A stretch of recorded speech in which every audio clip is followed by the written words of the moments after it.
Yo, what is going on, guys? Welcome back to the channel. It is Hart, and today I have my Thursday night football slate breakdown on DraftKings between the Chargers and the Chiefs.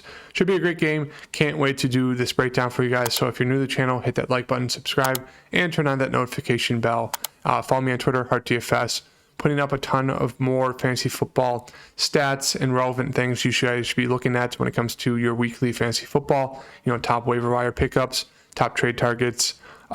As well as every Tuesday, I'll be putting up the snap count percentage and number of targets for every team. I have them all in this thread of the week one. So obviously this Tuesday, I put up week one of every team. And then I'll do that again after week two for next Tuesday. So very helpful when it comes to kind of looking at, you know, fantasy football relevant players and for DFS terms. So definitely just follow me on Twitter, HartDFS. And let me just scroll down to I already have it on this side. So yeah, follow me there. Hit the like button, subscribe, and let's get into today's slate breakdown. Now, if we do a quick look back, the Chiefs won one game last year against the Chargers. The Chargers won the second. Actually, excuse me. The Chargers won the first one. Herbert did well. Mahomes didn't do well. CEH had a decent running game. Kelsey did great. No one else did great on the receiving side for the Chiefs. On the Chargers side, Herbert did great. Eckler was the only running back that first game. He only saw 11 touches for like 55 yards and no rushing touchdowns, but he did get a passing touchdown. Mike Williams did fantastic, and then Keenan Allen did, solid. And then the second game, it was kind of the reverse of that.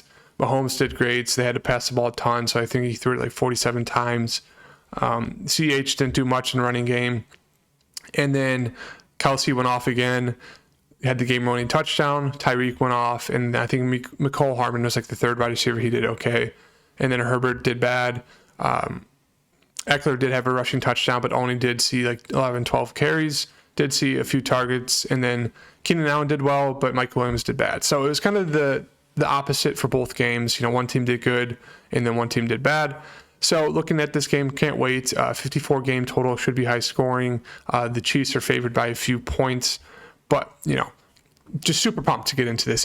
Finally we have a good Thursday night football matchup between two teams that actually are probably going to be in the playoffs and might even fight for the AFC title. So I hope it's fantastic. I hope it's fun to watch. Hope it's high scoring. Now we know with these slates, the Monday night football slates, the Thursday night, and even these Sunday nights, a lot of times the slates are just horrendous when it comes to these Showdown captains plays in tournaments. It's like, as we saw with the Monday night football game between the Broncos and Seahawks, we had, eighth string backup tight ends, going for 8 catches, 100 yards and a touchdown. Then you'd be like, oh, maybe that'll change at the first quarter. No, they keep doing it. And then the other team will join and, throw into like 6 different tight ends, them getting touchdowns. So it's just been terrible the past year and the last Monday night football slate when it comes to just backup random tight ends, getting those touchdowns. But hopefully today's different. And now let's get into the slate breakdown. Sorry about that little rant. But we have Mahomes at the top, 11.8K. Obviously was the number one quarterback last week. Almost 38 fantasy points, 5 touchdowns, and almost 400 yards. He's had, a 400-yard game against the Chargers last season, so definitely think it's in his bag for tomorrow night's game. When you look at Mahomes and Herbert, they pretty much both have the same floor and upside. Mahomes does have, I'd say, maybe a 3 to 5 point safer floor and higher upside just due to the rushing yards.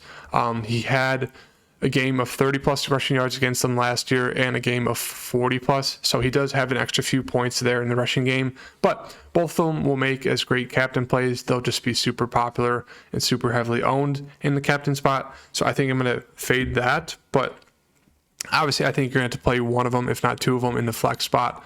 Most lineups that win have at least one quarterback, if not both of them. So it's going to be hard to, play them both just because they're super expensive, but do think you need, at least one, if not both of them. And at the same time, if you're going to play one quarterback, usually means that, especially in the captain spot, if you're going to play one of them, it means they're going to have a great game, which means at least 1 or 2 wide receivers on their team are going to play great, or, tight end. And in this case, the Chargers side, Austin Eckler. So that's kind of the route you want to go down when it comes to these slates, these showdown captain slates. But as I said, Mahomes, Herbert look great. I think I'm really going to try to get them in my flex, at least both of them. Kelsey looks fantastic. Great game week 1. Expect the same from him. He's going to be the lead target man on the Chiefs side. So really like him, even though he's super expensive. Now, you could make an argument to fade him to play a guy like Herbert and Mahomes. Even though he is going to be Mahomes' number 1 target, you'd have to hope that, a guy like Juju steps up and a guy like maybe MVS steps up. It'll be tough, but at that price tag, his floor isn't as high as those, captains, as the QBs, and his ceiling probably isn't as high. But I mean, I just don't trust fading Kelsey. But I mean, you can make the argument you could at that price, if only $200, $800 cheaper than the captains. But really like him, obviously for good reason. Eckler, 10-2. I don't think that he'll have another game like this. I think he'll, absolutely smash it in this matchup. Do kind of expect the same, though. This is kind of his floor, 12 to 16 rushes, at least 4 targets, if not more. Obviously, he had no touchdowns. He did split the backfield with, 2 other guys. I think Horvath is a fullback, so you don't have to, put that in there. But that's a little worrisome, but I think that's the just minimal amount of opportunity that he'll get all season. I think they're going to ramp him up. I think they just want to go a little bit slow with him. So really, really like Eckler as a captain play for me today. I think he's my favorite in captain play. He has that rushing floor, rushing touchdowns, as well as the wide receiver upside, especially with Keenan Allen out. He's going to gain more of a target share. And so I think it's going to be closer to 15% of the targets are going to go Eckler's way. So expect, 4, 5, even 6+ targets from him. So I think he's my favorite captain play on the whole slate. Obviously, Keenan Allen's out. Mike Williams had 1 great game against the Chiefs last year, 1 bad game. Excuse me. Now that he's the wide receiver 1 with Keenan Allen out, I think, $9K, he's going to be super popular. He's going to have a ton of ownership, but obviously you can throw him in the captain spot. I have no worries about Mike Williams. A lot of people are scared. He played 93% of the snaps last game, only got 4 targets, 2 catches, and 10 yards. But I think being the number 1 wide receiver, he's a big wide receiver. I think Herbert's going to look to get him involved, so I really like him as my captain play, second favorite on the slate. CH is not for me, 8,600. Only saw 7 rush attempts, 42 yards, 3 catches, 3 targets, 32 yards, 2 touchdowns on 3 catches, which is kind of insane. I know they do those little flip plays at the end zone, but don't expect that kind of usage and production from him this game. I know he had, past success in one game, the other game he didn't. But the thing that's kind of worrisome is he split the backfield with McKinnon, 39% each. 3 targets to CH, 4 to McKinnon. Now you can make the argument that the game blew out against the Cardinals, so they did kind of work in Pacheco at the end, McKinnon throughout the game. So you can make that argument, but I just think that price tag 8,600 is a little too expensive for me for a guy who could go out there, split the backfield, and not kind of get that floor that you want for a guy who's that high priced. Especially when you can pay $600 less for a guy like Juju Smith-Schuster, who's going to be the second man on the team, leading the category of targets. He's pretty reliable too. Good hands, 6 for 8, 79 yards. Didn't get a touchdown, but I feel like this is kind of a floor game for Juju. Really expect him to begin 7 to 10 targets a game alongside Travis Kelce. I think he's only going to get better working with Mahomes. So 8K for him. Really like him there, especially as a pay down spot from CH. MVS, not for me. 6,400. He's just more of a boomer bust guy. I don't know why people were so high on him when he came from the Packers to the Chiefs. I mean, you're going from one Hall of Fame quarterback to another Hall of Fame quarterback. Now the Chiefs are a little bit more air raid offense, but at the same time, it's just you need him to get a long touchdown. If he doesn't get that, he's not going to be like a possession type wide receiver where they're going to throw to him, once or twice, if not more, a series. Like he's going to go out there, get you 4 to 7 targets, most of them being long, deep balls. If he doesn't catch one and run it for a touchdown, he's really not going to pay off his salary. So MVS is more of just kind of a guy, like if you're going to play multiple lineups, I say you sprinkle in the captain spot once. Other than that, I just don't think I'm going to get there. Just would rather get to other guys, rather pay up for Juju or pay down for guys like Mecole Hardman. As you can see on my Twitter thread here, he played 50% of snaps, but he did see 6 targets. And MVS played 73% of snaps, but only saw 4. So they're looking to get Hardman involved. And when he does play, he is kind of that Tyreek Hill-esque player. He's small, quick, and fast. They do like to run those end arounds, those trick plays closer to the red zone. Mecole Hardman is a guy they like to do that with. So I do see, some red zone opportunities for him. He saw one last game, 6 targets, 3 catches, only 16 yards, but did get that touchdown. So he does have, I say, he's that fringe safe enough floor to be able to throw him in the captain spot where even if he has a bad game, he should get enough looks to be able to have, 10, maybe even 15 points, especially if he gets a touchdown. Don't know if there's huge upside, but you can make an argument to throw him in the captain spot. Jordan Palmer on the Chargers side, going to be wide receiver 2. A lot of people are high on him. They were high on him before Keenan Allen got injured. They're going to be even more high on him. The public's going to have a ton of shares of him, so his ownership will be very high, but for good reason. 5K is number 2 wide receiver on the Chargers. It's going to be hard not to play him. Definitely worth a captain play as well. He does have that upside. Saw 4 targets, 3 catches, for 5 yards, which is insane. Didn't even realize that. He had 3 catches for 5 yards, but really expect that to be way better in this game, in this matchup versus the Chiefs. So once again, Jordan Palmer looks like a great captain play. Gerald Everett, I wouldn't say he's a captain play for me, but he's definitely worth a flex play at 4,800. Keenan Allen went out, and Herbert started targeting Gerald Everett and DeAndre Carter. They both ended up with touchdowns, a good amount of yards. So I feel like Herbert's going to rely more in this game on Eckler and Mike Williams, but definitely with Keenan Allen out, he's going to have to pass this to some other guys. So Everett did step up. 4,800 for him is not a bad price for a tight end in an air raid offense. Now, he did split some tight end duties with McKitty. McKitty also saw 60% of the snaps, only 6 less than Everett, and saw 4 targets. So you can make the argument that you could fade Everett to play down for McKitty, but I think Everett just has a little bit more of the opportunity share and the passing air yard share when it comes to playing over the middle of the field. So I think I'd prefer Everett, but you could definitely make a case for McKitty. Now, DeAndre Carter is the other guy who stepped in for Keenan Allen in that role. Did well, 4 targets, 3 catches, 64 yards, and a touchdown. Pretty wild touchdown, great hands. So I do think he solidified himself the 3rd wide receiver's position. I don't think he has enough upside as a captain play, but definitely worth a flex mention, even at 4,600. Between the two, I think I'd prefer Everett just because it's safer. DeAndre Carter's not known to be a great wide receiver. He's kind of bounced around the league all year. And so I just prefer the safer play of Everett there. Pacheco, not for me. He did get 12 touches, but that was at the end of the game when the game was blown out. So don't think he's in play.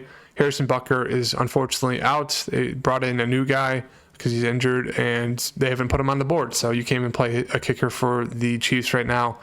Dustin Hopkins, you can make an argument to play him at 3,800, especially in a high, scoring game, according to Vegas, what it should be. So you can definitely throw him in the flex. Obviously, the Sunday Night Football game with the Cowboys and the Bucs, I think Suckup had 19 fantasy points because he had 6 extra points.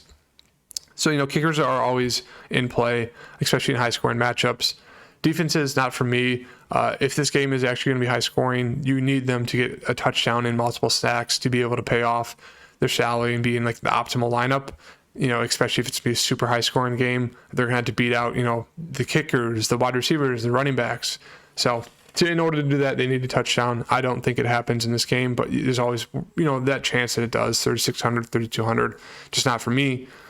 The backup running back situation, as you can see here, McKinnon split the same amount of carries or snap counts as CH, saw more targets, and he's cheaper. 2,600 compared to 8,600. Now you can make the argument that it was, he got slightly elevated usage because of the blowout. But at the same time, I do think they really like him, especially in the pass catching ability. 4 targets, 3 catches, 27 yards. He looks healthy. I do think the Chiefs are going to stick with that split backfield. So maybe he doesn't see the same, snap share percentage as a guy like CH, but I do think at 2,600, definitely worth taking a shot on in the flex. Sky Moore, not for me. Saw 1 target, one catch, 30 yards. I just don't think he's to go there. He's buried on the depth chart right now. Kelly saw, 27% of the snap share along with Michelle. He saw 2 targets as well. You could play him as kind of that boomer bust play. Hope he gets, close into the end zone. I do think he saw a few end zone or red zone rushes. Didn't get the touchdowns, but that's really what you're hoping for with a guy like a Michelle or Kelly, is that they just get that red zone rush and they get the touchdown, because then they'd, most likely be in the optimal lineup, but especially for that price. But I think it's a little too risky for me to go there. But you can make the argument that you could definitely throw them in. If you're making multiple lineups, you could definitely throw them in one, but not for me. They're just worth mentioning. Guyton, I think he's worth a mention. Should be wide receiver 4 behind DeAndre Carter. Guyton's more of a wide receiver than Carter. He did play a few games last year. He is a good receiver. He's more of a boomer bust guy. I think last year he had a game where he had like 3 catches, 48 yards, and a touchdown. Herbert does love throwing the deep ball, so Guyton, he's kind of like an MVS play. 1,200, I do think it's worth taking a shot on him if you're playing multiple lineups in the flex spot. He's that boomer bust, throw a deep guy. If he catches it, he's super fast. He could get you that long touchdown. Otherwise, I don't think he's more of like a possession wide receiver. I think Mike Williams is going to take that role. Ronald Jones not for me. Xander Horvath, saw some of the goal line work, got a touchdown because of it. Otherwise, I just don't think it's in play. Now, the wide receivers or the backup tight ends, you can see Gray and McKitty, or Gray and Fortson, 53% of the snaps for Gray, 2 targets, Fortson, 34%. They're always in play, with how these showdown slates go. A lot of the backup tight ends do get those goal line looks, which sucks because they could get 1 catch. So, like, for example, Fortson, 1 catch, 1 target, 1 catch, 1 yard, 1 touchdown. And that could be enough to win you the whole tournament. 7.1 points. If it's not that high of a scoring game, he could be in the flex, and that's what could win you money. I mean, it happened last week to Disley. He had like 12 points. He had a touchdown, a few catches. So the backup tight ends are always worth mentioning, just because when it comes to the red zone, they do get those, very annoying touchdowns where it's, 5 yards and in. It's their only catch of the game to get their touchdown, but they're always worth a mention, especially when, Gray saw 53% of the snaps and Fortson saw 34%. But I just don't think he gets to go there. Just want to mention them. McKitty on the Chargers side did see 60% of the snaps and 4 targets. So you could definitely, pay down for McKitty, $400. He's definitely in play. They targeted him 4 times, obviously 3 catches, 24 yards. What did this say? Yeah, they transitioned to a multi-tight end system after Allen left. He's more known as a blocker. So it is definitely, safer to go Everett. But, I mean, $400 for a guy who's going to play a good amount of snaps, does have some receiving upside. Not a captain play for me, but definitely worth it in the flex to look to a guy like McKitty at $400. And that really does it for me today, guys. I'll go over kind of my core plays for this slate. It's probably going to be Eckler and Mike. I think I prefer the Chargers stack compared to the Chiefs just because it's a little bit more upside, but it's going to be hard to fit all the guys in. I'd like a ton of these guys. Obviously, if you're going to play both of them, I do think you're going to play Herbert, but obviously looking at the captain, it's going to be hard to play Kelsey or Mahomes at the captain. You really can't. Like, you're going to have to pay down to play for a guy like, even playing Juju, it's pretty hard to get him in there. So a lot of decisions, but I think my 3 favorite plays are going to be Eckler, Williams, and I think Juju. these are going to be my 3 favorite plays on the slate for today. Eckler has a rushing touchdown upside, rushing upside, and pass catching upside. Williams, I do think he's going to see heavy workload, 7 to 12 targets from Herbert, especially if they go down in this game. Expect Herbert to really rely on Mike Williams. And Juju, the second wide receiver on the team behind Kelsey, going to see a healthy amount of targets, 7 to 10, has that red zone, threat. Is a great slot wide receiver for the Chiefs now with Mahomes throwing him the ball, getting them open. So 3 favorite plays are these guys right here. I think it's going to be a great game. So if you like the video, hit the like button, turn on the notification bell, and I'll see you guys in the next video once you hit that subscribe button. Thank you guys. Peace.